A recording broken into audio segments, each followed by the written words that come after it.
Hey, I'm Isaac Mcmurry. I'm a piano player. I play in a few different bands, one of which is Jacuzzi. We play pretty much every weekend. You can check us out on Instagram. The other band is Proto Giraffe. It's jazz fusion, and we also play pretty frequently as well. So here sitting down with Sandy and excited to talk about music. Well, I'm glad to get you here. We talked about this long time ago when you were still a kid. Yep. And I think it worked itself out the right way in the right time. We didn't. You have so much more to talk about now. I do. A lot more stories. Experience. So also, did you leave a couple of bands off?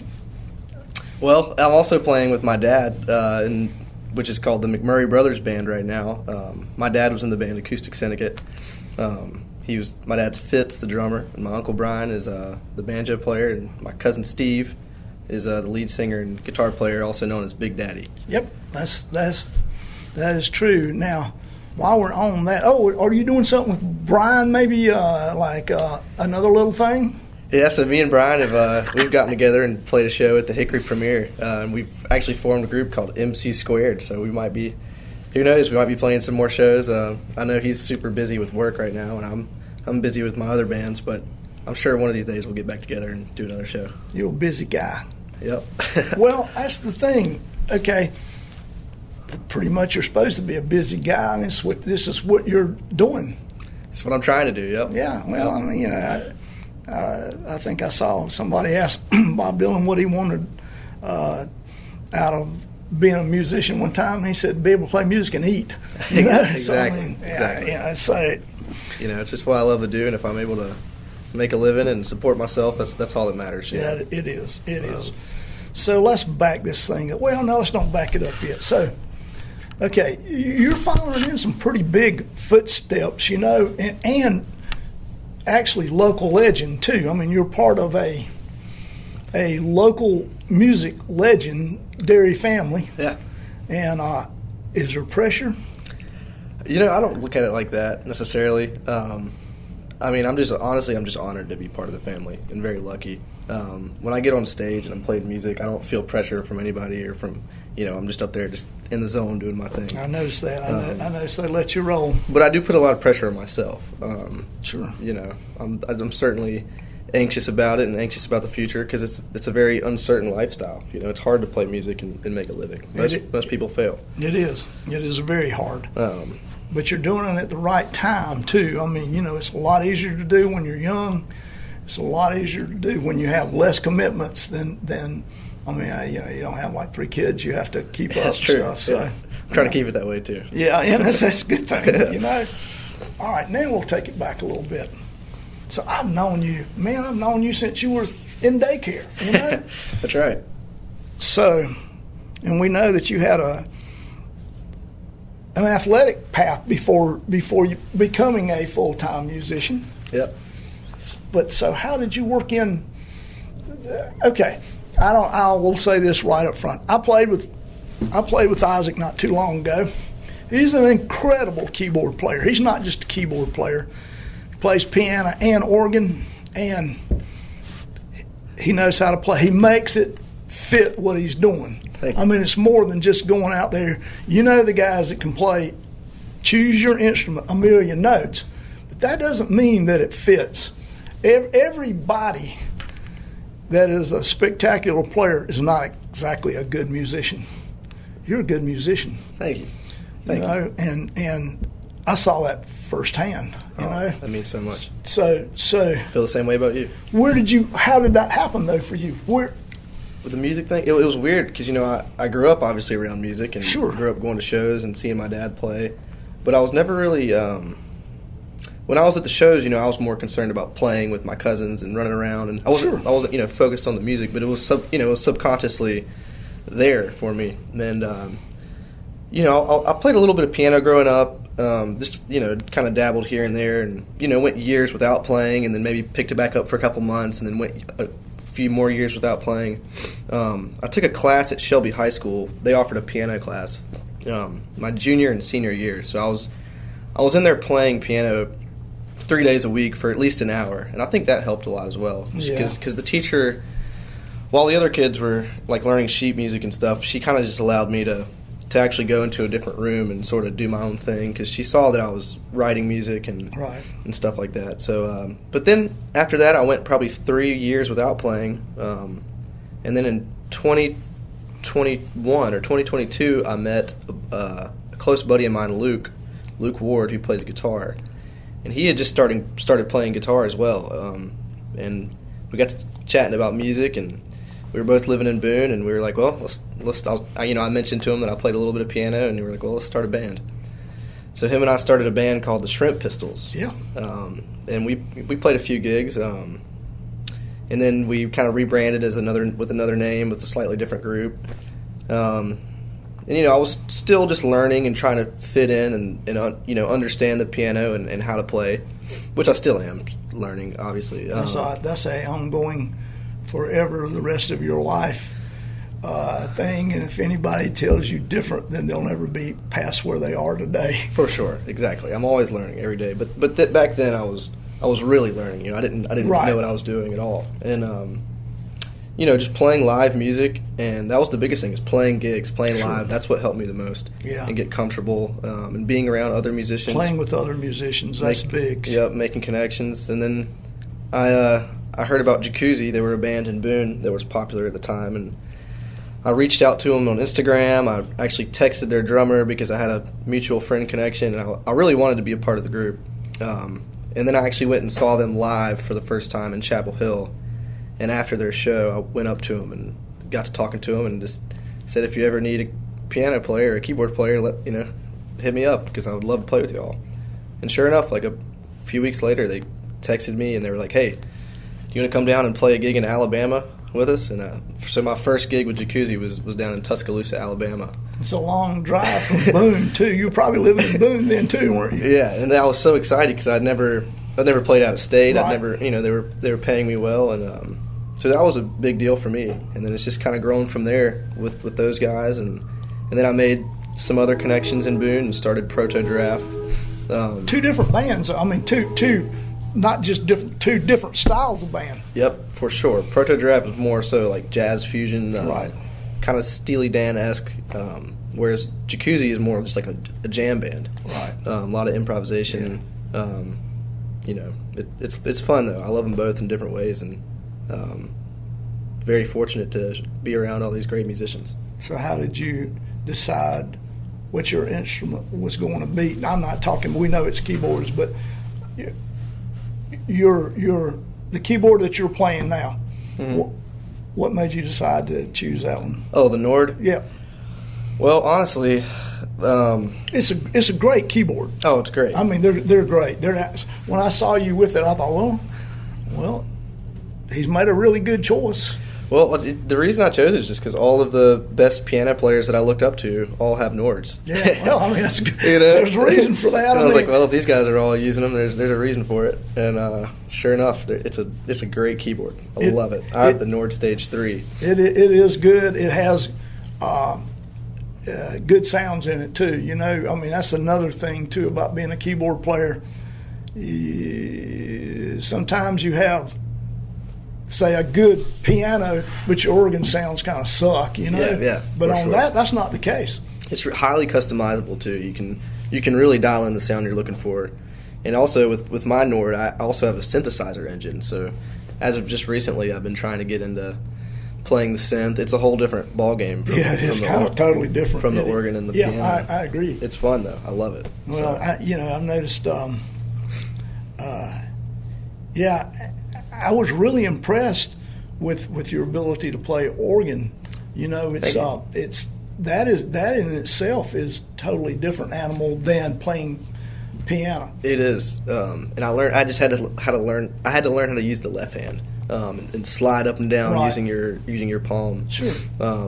And sort of once I figured that out, and I used a sustain pedal with my organ, which most organ players don't use a sustain pedal. I'm just so used to having a sustain pedal that whenever I started playing the organ, but I'm able to make it work and make sure that I don't hold it too long or take it off at the right time. But and the Nord has a beautiful Hammond B3. Yeah, it does. Yeah, it does. Really, in fact, it probably has as good of B3 sound is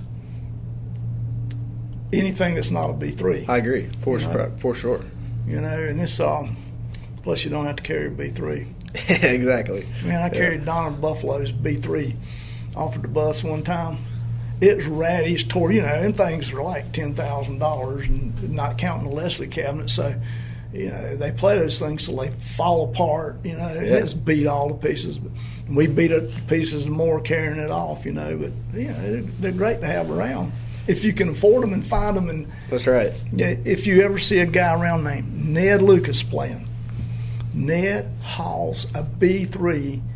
Every job he does, he has a trailer with nothing but his B3 in it. Wow.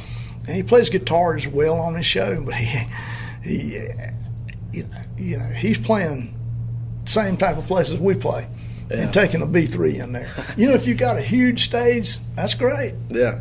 You know? For sure. But, and then once you make it, you know, bands that are really big, they have somebody who's packing it up for them, a whole crew packing it up for them and taking it on a trailer. That would be nice. Yeah. I just saw Silas Hamilton, who was telling me that he's playing with Town Mountain. You know Silas? Pedal steel player. The name is so familiar, but I don't know. He's a couple of years younger than you. He went to Shelby High. Yes, I think I heard of him. He was telling me that since he's been playing with Town Mountain, he plays with other people too. He's like you, but he said, "Oh, I have a roadie carry my steel stuff and set it up for me and all." Wow! So that's got to be great. Yeah, I think it would be. Particularly at my age, I'd love to have somebody set my equipment up. Oh yeah, for sure. So, but that's part of, you know, I mean, you know, it's just part of it. So are you writing, doing original stuff?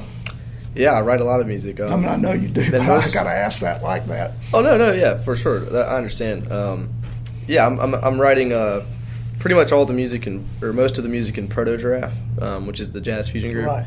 And I am writing in Jacuzzi as well. And here soon I'd like to write some more tunes and implement more of my original music into Jacuzzi.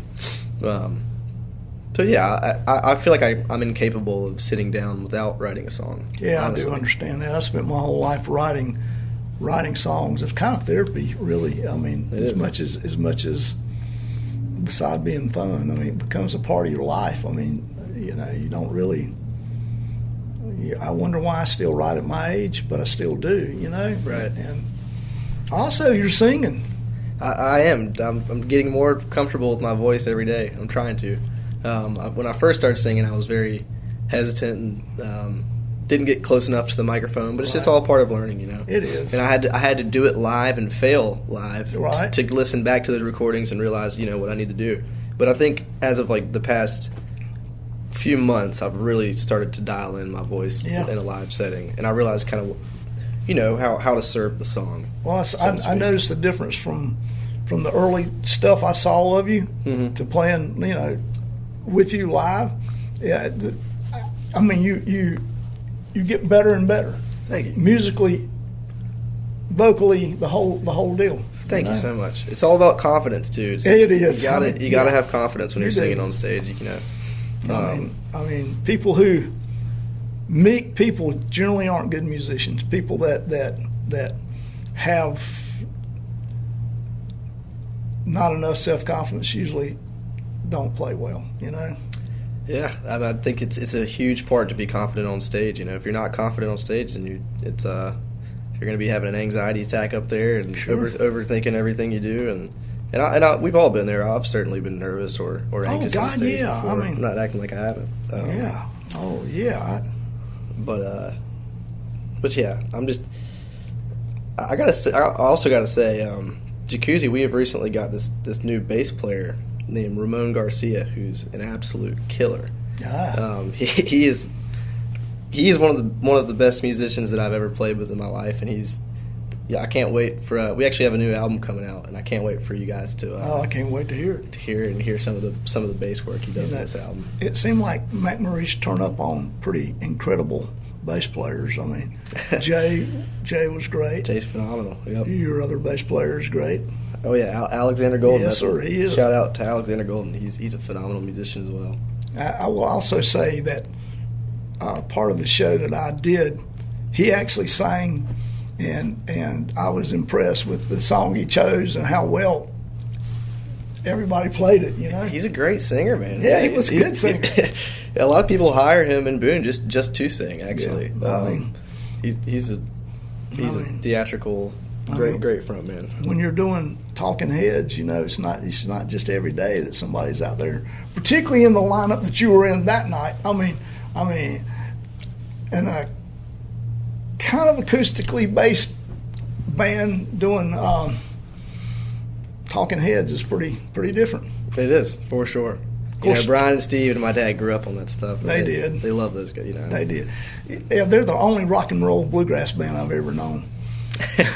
Yeah, they're really, they're a fusion group of their own. They really are, and rock. They said that actually they were the innovators of, and I have this on tape coming from the people themselves. So you look at the Avett brothers. Mm-hmm. You know who they patterned themselves after? Acoustic Syndicate. Yeah, I've heard that. And there's just a world of other people that have done it too, because it kind of surpassed the early Jamgrass in the fact that and each one of them will tell you, you know it well, they're more rooted in rock and roll than they are bluegrass. You're right, and it's crazy. They're all so authentic. Growing up in an actual farming family, and that's my favorite thing too. The culture and their lifestyle. They really lived the music that they played. They do. It wasn't fake, and it's still not fake. It's always going to be real. They're the only guys that ever played Farm Aid. They're real farmers.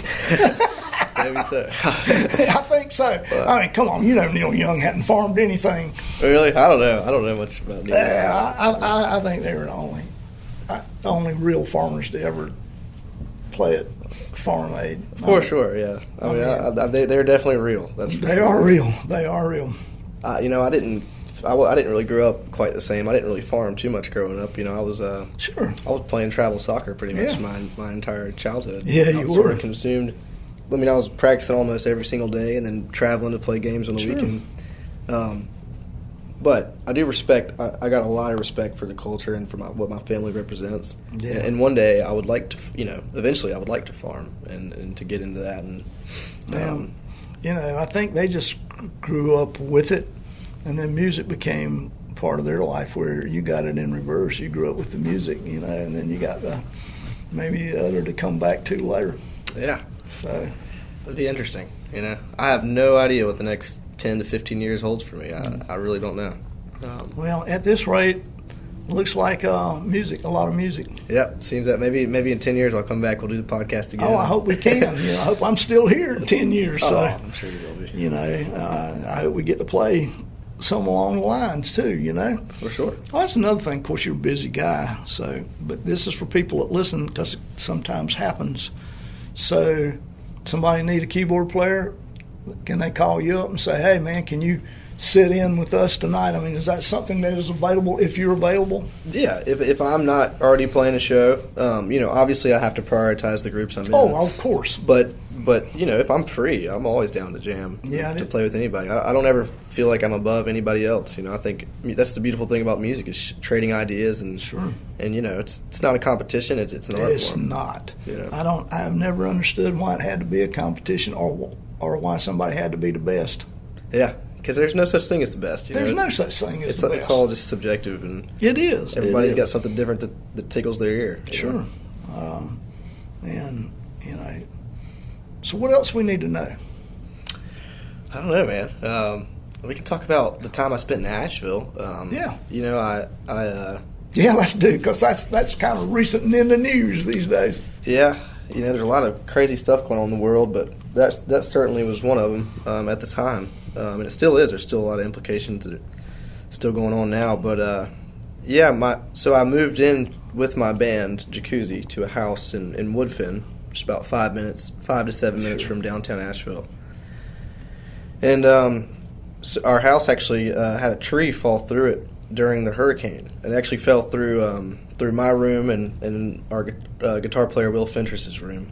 Were you there at the time? Yes, I was laying in the bed actually. I was curled up in the corner trying to sleep. I was sort of in and out of a sleep, and trees were falling all around, and I should, in hindsight, I should have got up and went to the basement. But our other guitar player, Killian, who was also in the house, and his room's on the opposite side of the house that the tree hit, he saw the tree falling in real time and ran through the living room towards our bedrooms to try to save us in case something happened. And fortunately, the tree was caught by the rafters, but the ceiling came in, and all of the insulation went everywhere, and I woke up seeing the sky. It was crazy. Yeah, that's crazy. The ceiling was destroyed, and but I jumped up immediately, ran out of the room, and realized that I was okay and everybody else was okay. I was sort of having a little panic attack. Yeah, I would do. Yeah. And then, but then I drove to downtown Asheville, and I saw the flooding in live time. I saw the River Arts District, and I saw trucks floating down the river. I saw houses and businesses completely submerged. It was crazy to see that. I'd never seen a flood before, and I never thought that I ever would. Particularly one like that. It was crazy.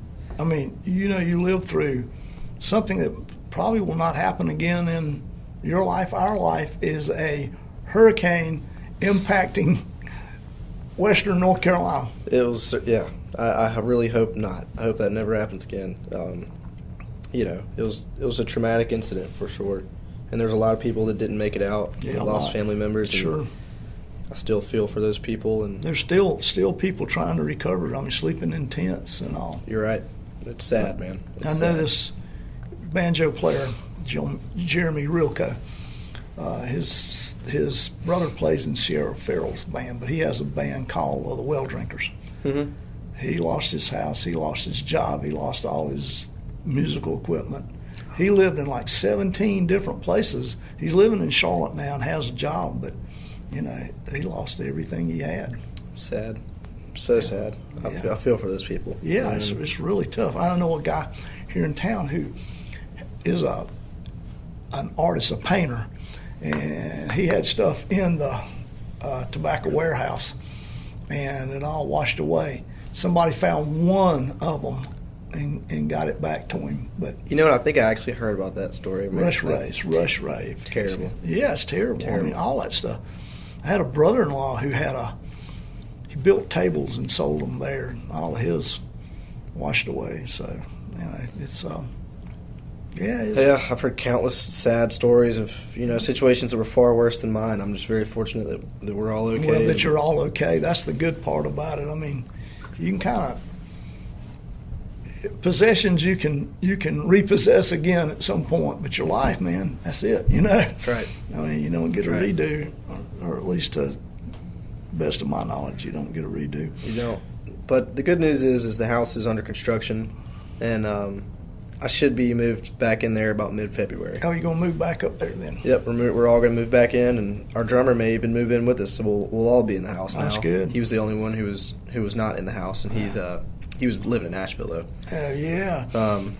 But yeah, so I think the future is bright, and we have like I said, a new album coming out, so things will slowly get back to normal. Talk about the studio. How did y'all do that new record? Did y'all go in a studio somewhere? Yeah, we went down to a studio in Greensboro. It's our buddy Cole Covington, who's super talented.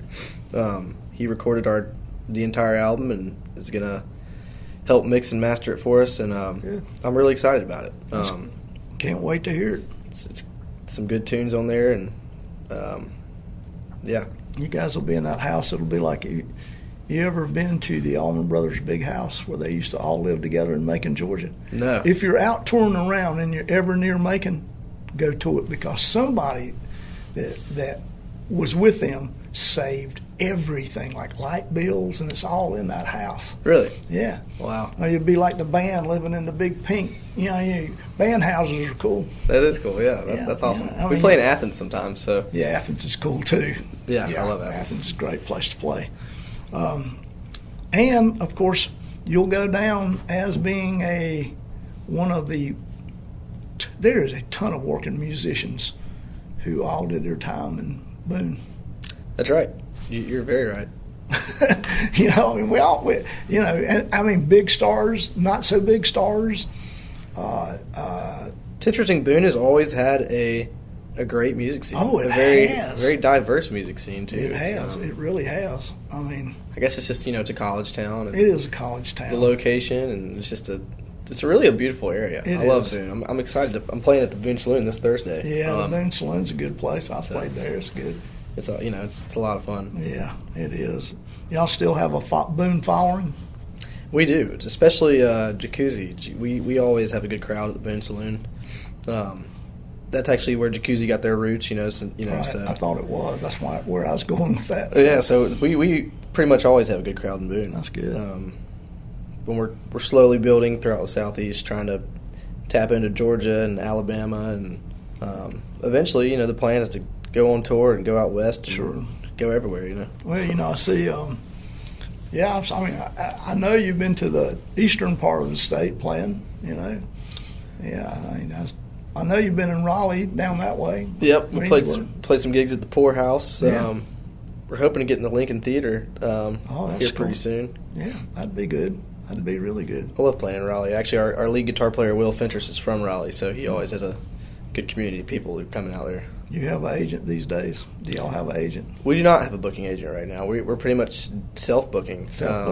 But we are in talks with some different people, and we will have an agent here pretty soon. Yeah, I think that's once you decide you're doing it for a living and going to be out there, I think you have to take it out of your hands. Oh, for sure. Yeah, it's almost once you get to a certain level, you can't do it without an agent. You can't, not really, not get the jobs you need to get. No. So. But yeah, here soon we will be doing the thing. That is really good. So if people want to find out about what you're doing, how do they do that? You can check us out on Instagram. You can check us out on Spotify and Apple Music. It's Jacuzzi, Jacoozy. My other band, Proto Giraffe, is also on Instagram, and we're hoping to record an album here in the next few months and have that out on Spotify and Apple Music. So be on the lookout for that as well. And that's all of my original music. It's some instrumentals as well as some tunes where I'm singing, and it's some cool jazz fusion, I think. So yeah. I had gone to the dentist, and I saw your mom. She was asking me, so how many different people are you playing with? And I told her, and she said, dang, you sure Isaac's not your son? Because she said, he plays in more bands than you do. I said, we have a common thing, too, that Isaac and I do.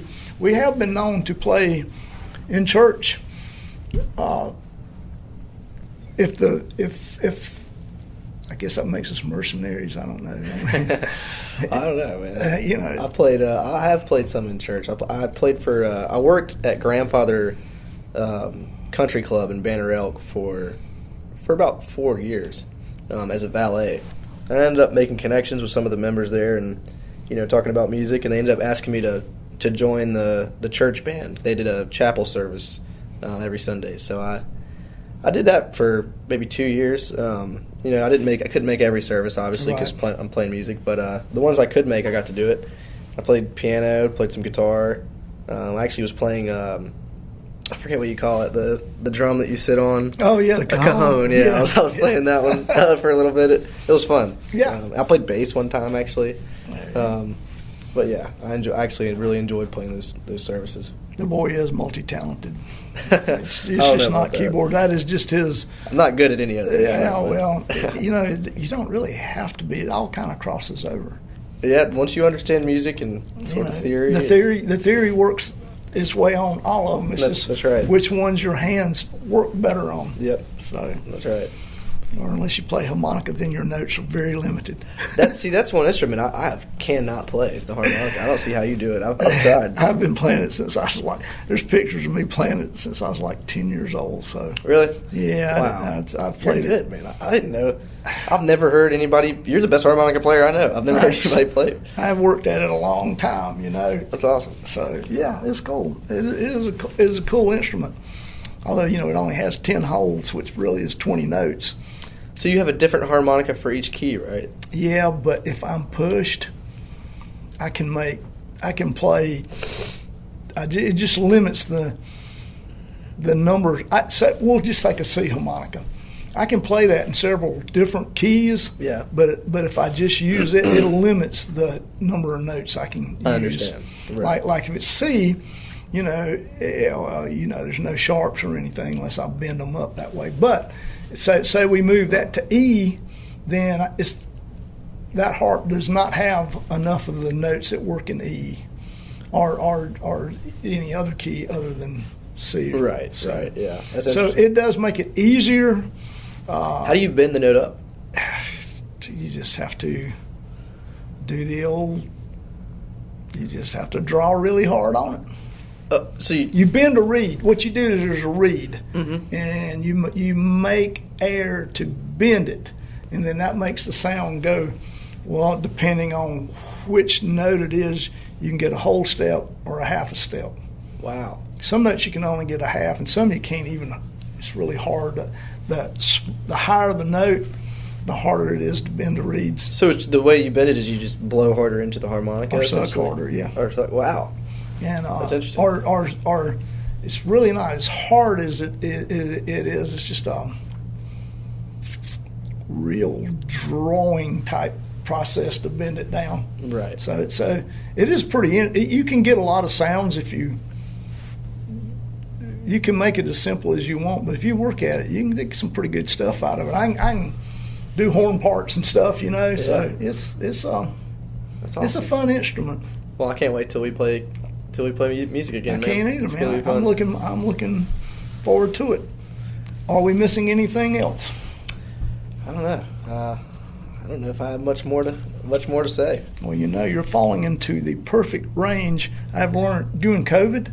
Man, I could get people to listen to an hour and a half of a podcast. Mm-hmm. Now, you can hardly get 30 minutes. Really? Yeah. How long is it now? About 30. Oh, wow. 32. That was a good conversation. No, it was good. Oh, yeah. Thank you for coming. Well, yeah, of course. Thank you for having me.